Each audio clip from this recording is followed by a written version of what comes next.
as you may be aware, we established this committee to investigate the containers that were held up at the ports. What we intended doing was to find a way to clear the containers. Today, the committee submitted this report, and to our almost shock, about 1,350 containers cannot be accounted for. They are not at the harbor. Obviously, they've been stolen because in ECG's records, the containers are at the ports, but at the ports, the containers are not available. And so we're going to launch a criminal investigation into this matter, hold all corporates liable and put them before courts. So they are neither at the port nor in ECG warehouses or ECG offices? They are neither at the port, they are not at ECG warehouses, they cannot be accounted for. And this, meanwhile, on record, they are supposed to be there. So on record, they are still supposed to be at the port. What about the port officials? What have they said? Who came for them? Because maybe if it disappears at the port, then maybe it was in the custody of the port. So Ghana Ports and Harbors Authority should be answering? Absolutely. And that is why we want the police and the law enforcement agencies to launch a criminal investigation into this matter. And let me assure the country, whatever it takes to hold people liable, to retrieve the containers or the monetary value of the containers, we will do that.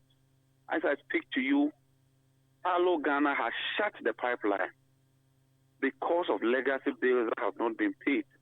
We are doing everything we can to get them to open the pipeline because that will impact our supply.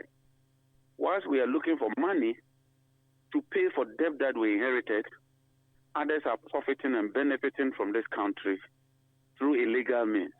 We cannot allow that to continue. I have nothing against any individual. I have nothing against anybody, but we will do the right thing and hold people responsible. So these containers, what did they contain, or what do they contain? A lot of contain cables, they contain meters, say materials, generally materials they require for ECG's activities. And what even worsens the situation? ECG had about 1,000 containers they couldn't clear. They didn't have money to clear the containers, and yet they awarded new contracts for the same materials. So, for instance, you have cables at the port. You claim you don't have money to clear the containers at the port, and yet you are awarding contracts for the same cables that you claim you cannot clear at the port. It makes no sense.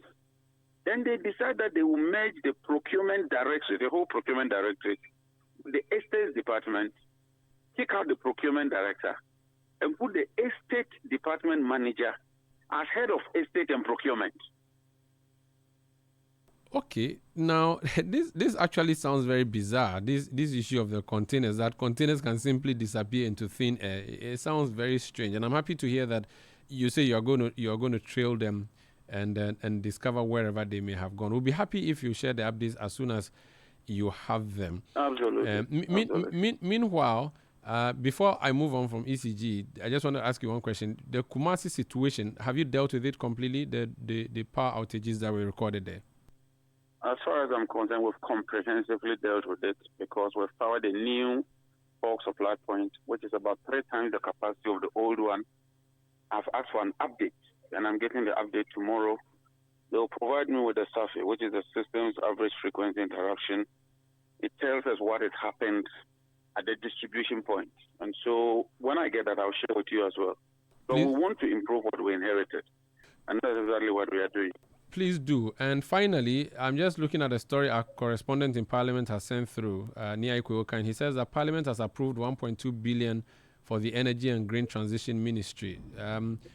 I know that you are busy in Parliament doing the approval, appropriation as you call it. Generally, what would this mean to our power sector, the 1.2 billion going to you, or energy sector? Well, a lot of them goes to our sector agencies, not to the ministry directly. For instance, MPA is captured, Petroleum Commission, Petroleum Hub, Energy Commission, and most of the energy sector SOEs. And so it's not a budget that comes directly to the Ministry of Energy and Green Transition. But all is aimed at improving the entire energy value chain, be it the petroleum sector and the power sector. The last paragraph of his story, he says the government goals solar project will also be implemented as part of efforts to promote clean and sustainable energy solutions. When should we start seeing something big in the green or solar sector by your ministry, since you have renamed or you've been renamed to Energy Green Transitions? Yes, we've already outlined a budget line for it. Normally, the practice is that you take a bit from the fossil fuel side and use that to invest in the renewable energy. We've developed a strategy document.